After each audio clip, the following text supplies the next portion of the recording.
Mike also claimed that Danielle had begun consolidating financial power behind the scenes years earlier, quietly shifting American Pickers-related assets into accounts only she could access. She knew how to move money without drawing attention, Mike said. I trusted her like a sister. Turns out, she was building an escape plan all along. As the FBI expanded their search, they found records of multiple overseas transactions tied to Danielle, wire transfers to accounts in the Cayman Islands, Cyprus, and Belize totaling over $2.3 million across a 2-year period leading up to Frank's death. Investigators also uncovered a draft of a resignation letter, time-stamped just days before Frank's poisoning, indicating Danielle's plan to leave the show under the guise of personal reasons and focus on her vintage empire full-time. It painted a portrait of a long-brewing betrayal far deeper than anyone had imagined. Meanwhile, public opinion shifted violently. Once revered as the heart and humor of American Pickers, Danielle Colby now faced the wrath of millions who felt deceived. Her social media accounts were flooded with angry comments, conspiracy theories, and calls for justice. Former colleagues, many of whom had remained silent during the original trial, began coming forward. One anonymous producer revealed, Danielle hated that she wasn't seen as an equal star. She thought the show should revolve around her, not Mike and Frank. She used to joke, "When I'm done, they'll be picking through each other's graves." We thought she was just being dramatic. God help us, we were wrong.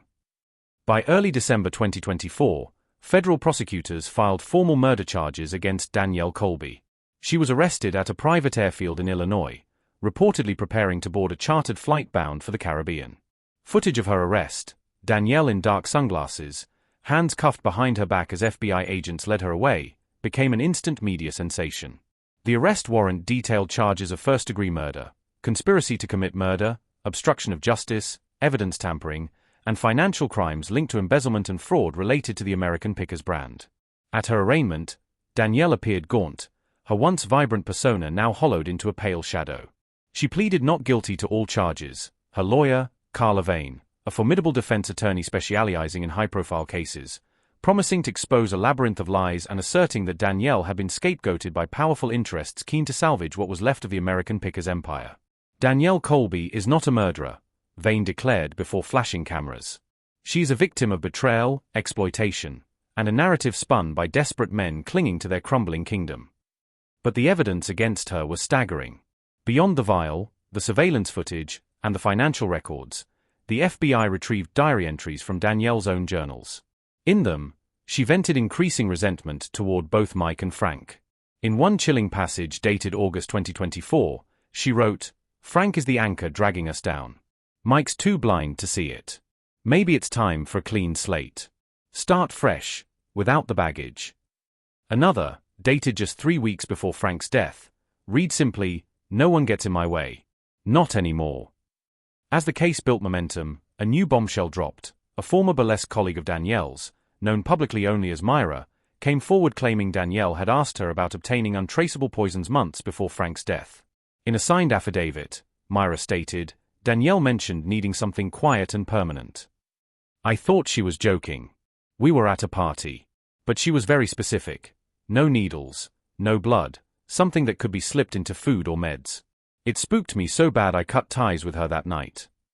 The FBI cross-referenced Myra's claims with searches on Danielle's home computer, revealing troubling search histories, undetectable poisons, symptoms of neurotoxin exposure, fast-acting nerve agents, and chillingly, how long to die after poison ingestion.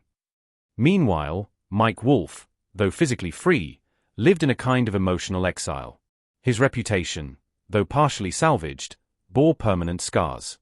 He gave a tearful interview to a national news outlet, confessing, "I thought I was building a family with Frank and Danielle. I thought we had something real. I didn't see the knives in their hands until it was too late." He spoke of the toll the ordeal had taken, his business ventures collapsing, his family receiving threats, the endless nightmares. "Frank was my brother. I would have given anything to save him," Mike said, voice breaking. "Instead, I lost him, and I almost lost myself." In January 2025, Danielle Colby's trial began. Unlike Mike's, hers carried a heavy, suffocating certainty. The prosecution's evidence was overwhelming.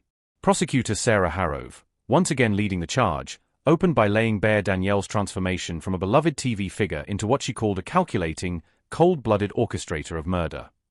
Danielle Colby didn't just betray her friends, Harrow thundered before the jury. She engineered a conspiracy rooted in greed, resentment, and unquenchable ambition. She ended a life to start a new one, funded by blood money. Witness after witness testified to Danielle's growing disdain for Frank, her manipulative control behind the scenes, and her financial maneuverings. Experts detailed how the nerve toxin was precisely dosed into Frank's medication, mimicking the symptoms of a massive stroke, ensuring a clean and swift cover-up. Defense attorney Carla Vane fought back with everything she had, painting Danielle as a scapegoat caught in the crossfire of deeper rivalries and Hollywood greed. She tried to cast suspicion back onto Mike, hinting that he had used Danielle's anger as a tool for his own plot, but the jury appeared unconvinced. Too much direct evidence pointed to Danielle's actions alone. Midway through the trial, another shocking twist came when prosecutors revealed that Danielle had attempted to bribe a key witness. An informant within Danielle's vintage clothing business provided recorded conversations where Danielle discussed offering money in exchange for altered testimony. This revelation shattered what little credibility Danielle had left. By the end of February 2025, closing arguments began. Harrow, holding up the handwritten poisoning instructions in Danielle's handwriting, addressed the silent courtroom. "This paper is not just a plan," she said. "It is a death sentence Danielle wrote for someone who loved her like family. It is the coldest betrayal imaginable." The jury deliberated for less than 5 hours. On February 27, 2025, Danielle Colby was found guilty on all counts. As the verdict was read, she sat motionless, eyes glassy, the reality of her downfall settling in. Judge Linda Mangrove sentenced her to life in prison without the possibility of parole, calling her crimes heinous beyond comprehension. Outside the courthouse, crowds gathered, many in tears, clutching old American Pickers memorabilia, photos, autographs, posters, as if trying to reconcile the golden memories of the past with the grim reality before them. Memorials for Frank Fritz sprung up across Iowa and beyond, with fans paying tribute to the man whose quiet warmth had captured hearts for over a decade. "He wasn't just a TV star," one mourner said at a vigil. "He was a friend to all of us." Mike Wolfe, in a private statement released days after the verdict, wrote simply, "Justice for Frank. At last." But for many, there was no true sense of closure. The legacy of American Pickers lay in ruins, its once vibrant spirit now forever stained by betrayal and tragedy. The final, chilling irony was that the show, built on the idea of discovering forgotten treasures and honoring history, ended not with celebration but with mourning the loss of trust, friendship, and a beloved figure taken far too soon. In the end, Danielle Colby became an infamous symbol, a reminder that beneath the bright lights of fame, darkness can lurk, undetected, until it strikes with devastating finality.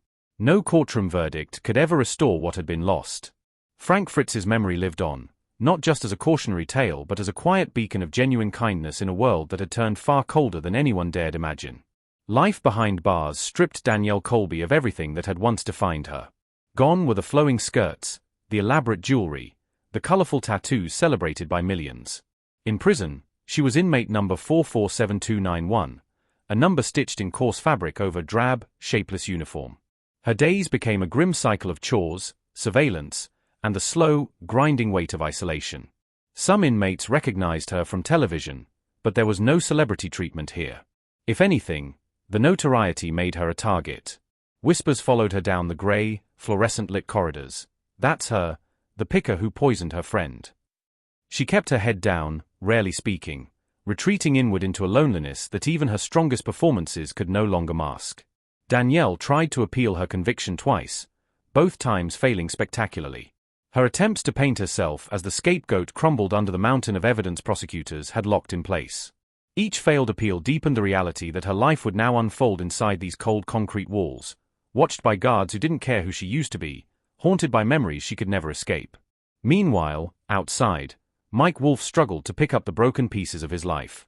American Pickers officially ended in early 2025, the network releasing a somber statement thanking the fans for their loyalty over the years. Mike sold off much of the show's memorabilia, signs, vintage motorcycles, and antique gas pumps that once symbolized adventure and discovery. Some called it a betrayal, but to Mike, it was survival. Each item represented a ghost he needed to exorcise. "I can't keep pretending," he told a close friend. "Everywhere I look, I see Frank. I see what we lost." Still, Mike couldn't leave picking behind completely. He opened a small, low-profile shop in a quiet town along the Mississippi River, far from the prying eyes of the media. He called it Frank's Finds in honor of his late friend. There were no cameras, no stage negotiations, no contracts, just dust, rust, and the thrill of finding forgotten stories hidden inside old things. Locals embraced him warmly, respecting his need for privacy. Some weekends, visitors would stop by just to chat, bringing their kids, asking about the early days of the show when things still felt pure. Mike always smiled politely but rarely talked about the past. The wounds were still too fresh. In the midst of this fragile peace, another revelation surfaced, one that would forever deepen the tragic mythos surrounding Frank Fritz. 3 months after Danielle's sentencing, Frank's lawyer contacted Mike with unexpected news. In the final weeks of Frank's life, sensing perhaps that something was wrong, Frank had written a series of private letters and stored them in a safety deposit box only accessible upon his death. Inside the box was a stack of envelopes addressed to the people closest to him, and one last will, separate from the legal documents filed years earlier. If anything happens to me, please don't blame yourself. We were brothers long before the cameras. I forgive you for all the things we never said, and all the things we never fixed. Remember the good times, Mikey. And if you ever find yourself alone, go find the Pontiac sign on Highway 61. You'll know what to do. Mike sat in stunned silence for a long time after reading it, tears blurring the ink until the words swam on the page. The Pontiac sign referenced a location they had visited together years earlier, during one of their earliest road trips before the show ever aired. It was a forgotten landmark, a rusted metal sign advertising a long-closed dealership, surrounded by weeds and memories. They had camped near it once, drinking cheap beer under the stars, dreaming of a future built around treasure hunting and friendship. Compelled by the message, Mike drove out to the old Highway 61 landmark on a quiet spring afternoon. The place was exactly as he remembered it, wild, overgrown, silent except for the buzz of insects and the whispering wind. The sign leaned precariously, its colors faded to ghosts of their former selves. Beneath it, half buried in the dirt, Mike noticed a metal box. Someone had carefully tucked it into the earth, hidden yet waiting. Inside the box, he found something extraordinary, a small leather journal filled with notes, sketches, and musings Frank had kept over the years. It wasn't about money or fame or television ratings. It was about the places they visited, the strangers they met, the forgotten towns and crumbling barns they had explored. Frank had chronicled it all, the good and the bad, with a heartfelt reverence that captured the soul of what American Pickers had originally been about. In the end, it's not the things we find that matter. It's the people we meet, the memories we share, the laughter, the stories. If you're reading this, Mike, know this, we lived the dream. No matter what happened after, no one can ever take that from us. Mike closed the journal and sat back in the grass, the sunset bleeding gold and crimson across the horizon. For the first time in months, a real, unforced smile touched his lips. Frank was gone. The show was over. The betrayals were carved into history. But the true treasure, the real story, wasn't fame or fortune. It was friendship. It was love. And somehow, against all odds, Frank had managed to leave that behind too. In the months that followed, Mike turned Frank's Finds into more than just a vintage shop. It became a sanctuary for storytellers and wanderers, a place where relics weren't just bought and sold, but honored. He displayed Frank's journal in a small glass case near the entrance, alongside a battered, sun-bleached photograph of the two of them laughing atop an old Ford truck, young and foolish and invincible. Visitors often asked about the picture. Mike would just smile and say, "That's me and my brother. We used to chase dreams together."